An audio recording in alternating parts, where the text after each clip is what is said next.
topic about providing management information. So the outline of this topic includes the custodial decision and management accounting, participation, commitment, and dual reporting, and lastly is achieving mind plan targets and variance analysis. So aware naman na kung sa ka-important financial decisions or ang mag-manage sa itong finances, especially sa paggra ng mga businesses, sabi na sa mga mining industries, where ang financial decisions is very important siya, it's because nasa kakunga impact sa itong productivity and of course profitability sa itong company. Now, natay tulog diri kami accounting, which is only siya maka-help sa to manage our finances effectively.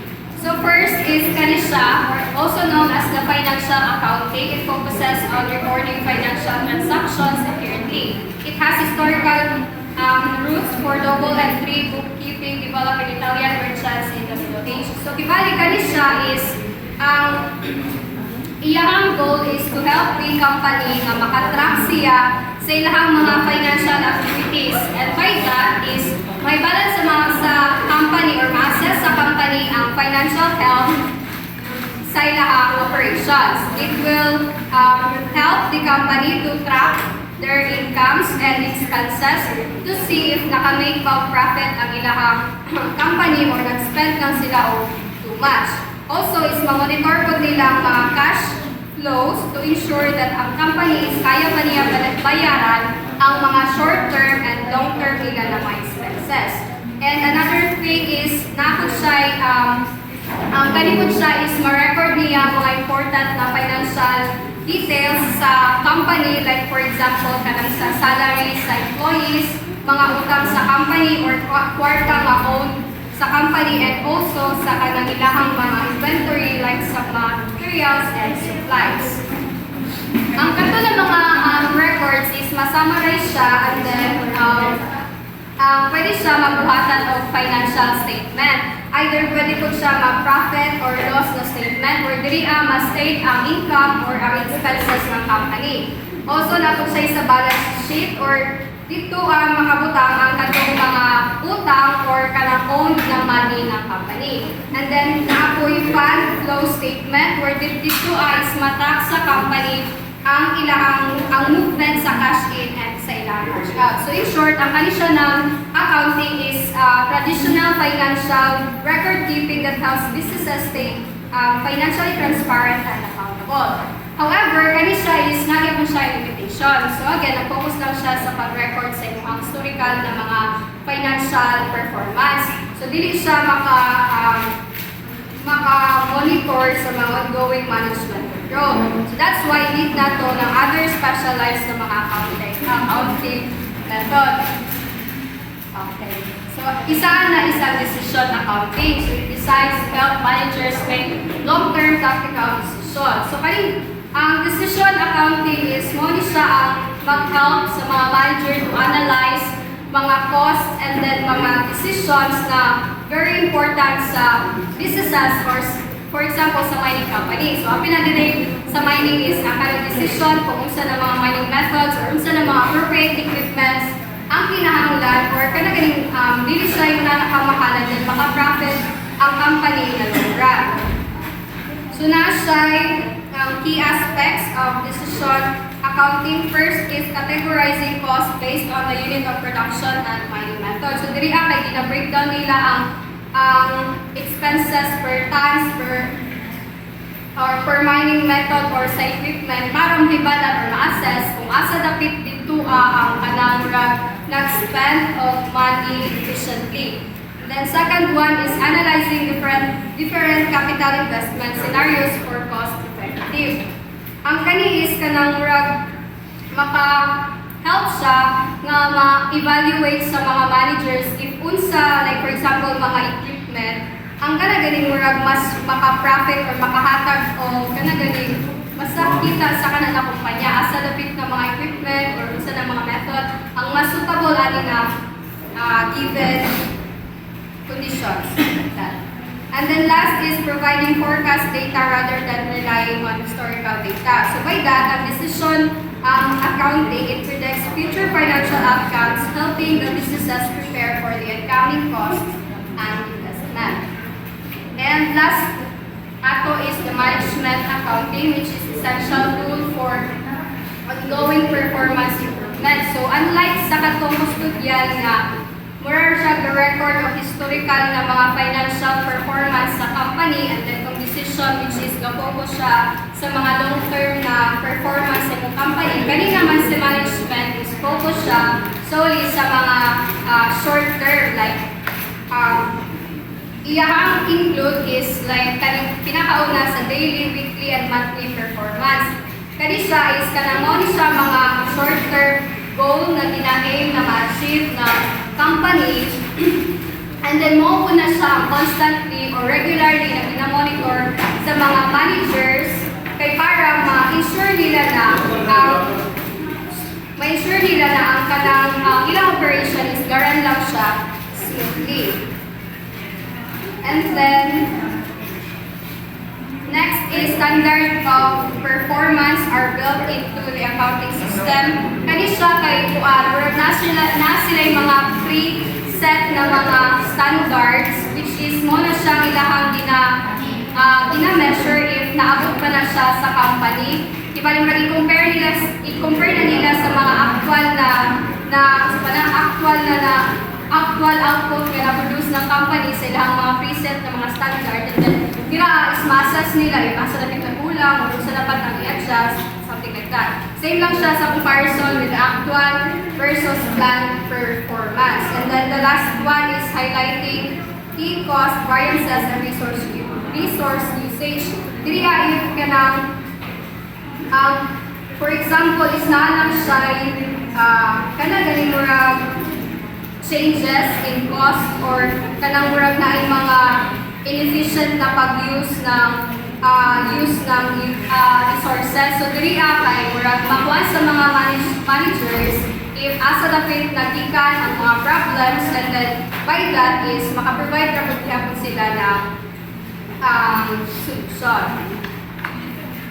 So kani siya is very important to ensure na ang pag-manage ng mga daily operations is very smooth lang siya, then makaprovide lang sila ng quick problem solving, and then it improves efficiency and profitability by keeping everything on track. So, summary, ang kanisang management accounting is like real-time lang siya na performance tracker that helps manager make effective decisions to improve daily operations.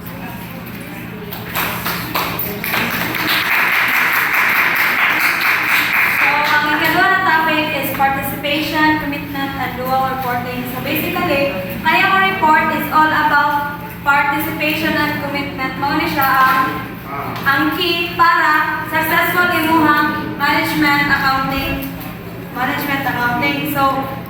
So ang kalahian sa participation and commitment is participation is kamutanan nga murag sa isang kwata tanaw sa safety mo na kuan. So kamutanan nga nagamit sa sa isang system is kanang magtabang mo og design sa inyong management accounting. So kabalo mo sa information, kabalo mo sa tanan para and also mag-suggest mo in the best ways na ma-organize ninyo ang inyong system. And then the commitment is murag inyong ang inyong mo agree mo sa inyong design o sa inyong system para ma-keep up ninyo ang mga days na kaninga time mag-report mo ani for kanang smooth ang inyong dagan. So so the next topic is the participative approach. For a management accounting system to be effective, active participation from managers is crucial. If managers are involved in designing and implementing the system, they are more likely to use the information effectively. So, ang management accounting is, di ba, muna siya ang organized na financial information sa inyong buwan. So, kanang management accounting is mag-help na siya sa inyong manager na maka-make of better decisions sa inyong buwan. Sa inyong system. So, So, para mag-work smoothly bitaw, kay dapat mag-work ang isa ka manager o ang accounting. So, mura na siya, dapat ana na sila dito ha. So, ang manager, mauna siya ang mag-provide of information, while the accountant, mauna siya ang mag-organize. So, ang manager, mauna siya ang maghatag og quality mga reports, depende kung on how accurate and detailed ang mga data sa manager. So, if mag-provide sila good information, syempre ang mga reports niya, it will be useful sa accountants. So, ang accountants, sila ang dapat ang accountant day is flexible and helpful. Sila ang mag-make sure sa report na clear o understandable siya para po na-deliver on time o naanay time na report na need you for in your accounting. So, for system to be successful, everyone is need siya of participation and also commitment. Ay, committed mo ba? Tapos, dili lang siya dapat managers lang ang tanan. So, dapat na siya top down o bottom up na mga itong management. So, dapat mix na sila dili kay katulong na mga taas ng manager. So, dapat with participation sa tanan. So, the importance sa katong duha importance sa duha ko is maka-give na sila accurate nga timely data and also ilang report magdepende on sa ka-accurate ko nilang report. So the system is meant to be participative and dynamic, meaning it should continuously involve managers and adapt as needed. So everyone is responsible para clear ang inyong result o ma-achieve ninyo nga tama. And then the next one, actually, ako na nag-ikuan. So, benefits of a participative approach include the managers contribute insight of the operational challenges and they commit to using the reports for decision making and they ensure accurate data to input for financial reports. The next one is the commitment to the mine plan. So, essential for ensuring production and cost targets are met. This is achieved through participative planning and budgeting, where managers take ownership of financial operational goals. So, need of commitment din sa tanan para nindot ninyo ang reports for budgets. So, ways to foster commitment include aligning the production targets with financial budgets, providing realistic cost estimates based on past data, and holding regular review meetings to track progress. So the next one is responsibility orientation. Assigning clear cost control responsibility ensures that specific managers are accountable for budget variance. This is achieved through responsibility accounting, where cost centers are assigned to individual managers. So kaning kuan is all about sa managers lagi siya. So ang manager mo na siya organizer sa isa ka binahan, di ba? So, they are responsible sa specific parts sa company o asa sila nabutang. Like for example, safety manager ka. So, like, kabalo na pag sila sa money, sa equipment, sa mga trabahante. Because sila ang in charge, of course. Sila ang mag-make of decision and sila po na mag-take of action to help things run better. So, in management accounting, ang manager, sila ang maghimo og special reports na mag-show on how part sa isang mining company is doing or para po dili lang kay gasto na mo dapat po mag-manage mo. So the next one is the dual reporting of service and maintenance costs. It's necessary when one department provides a service but another department uses it. This ensures that costs are fairly distributed and controlled. So, basically, kay dual reporting kay kuan ni siya kanang duha ka reports inyo ang buhaton. Ang isa ang katong murag ang naggamit, ang isa pod kay kanang murag siya ang like for example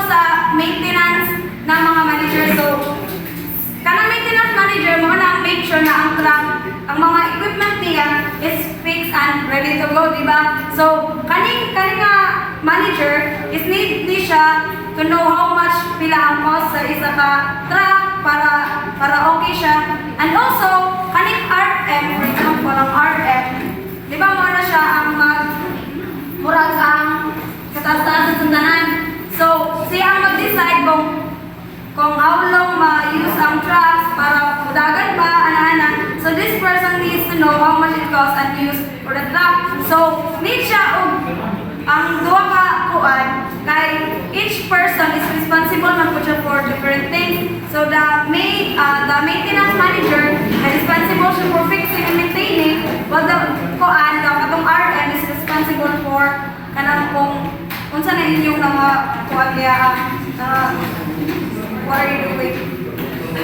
And then, so this way, both maintenance manager and the inyong RM can see the cost sa ilang responsible. So they can take action and control expenses and use the trucks in the best way possible. So, kaning dual reporting na yun is nag-show ni siya og cost sa duwa ka places. So, 1/4 ang nag-fix sa trucks and ang 1/4 ang sa nag-uses. So, this help each person manage their part. The benefits of dual reporting include the improved cost transparency, better performance tracking for service departments, and more accountability and resource usage. Thank you.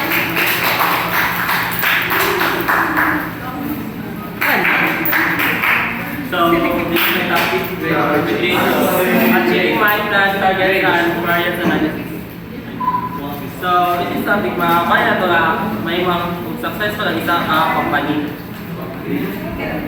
So, first, my plan development. It is developed through a geological survey, production rate, estimates, and cost forecasting, and this is so, first, reviewing mineral research to determine the extraction of rate. So, dili kay nakapulat ni kay ang mga geologists using drilling, sampling, and geological models to estimate the amount of minerals in the ground. So, setting production schedule based on available sources. So, funding ang higher rate or is often mined first for profitability pa siya. So, katulad ka estimating cost for labor, equipment, and materials. So, dili na kaputa mga sorry sa miners o sa engineers o ang safety officer. O ang sa equipment cost po dahil ang magbayad for renting sa equipment. So, responsibility orientation, so assessing clearance control responsibilities ensure that specific managers are accountable for budget variance. This is achieved through responsibility accounting where cost centers are assigned to individual managers. So variance analysis and action plan. So it helps to identify a deviation from plan performance, common variance and inflow. So volume of variance when production levels are different from plan target. So dili kay funding siya kay effect caused by equipment breakdown, sa labor shortage and unexpected geological condition or changes on demand sa ore. So sa price variance is when materials or labor cost is increased unexpectedly. So dili kay kan because inflation sa supply chain disruption sa mga baligya nga mag-change ang baligya sa ore, and also sa fuel price increase o sa last efficiency variance when operation are slower or less productive than expected. So they can caused by equipment failures, worker inefficiencies, or poor blasting technique o suboptimal or recovery. Thank you.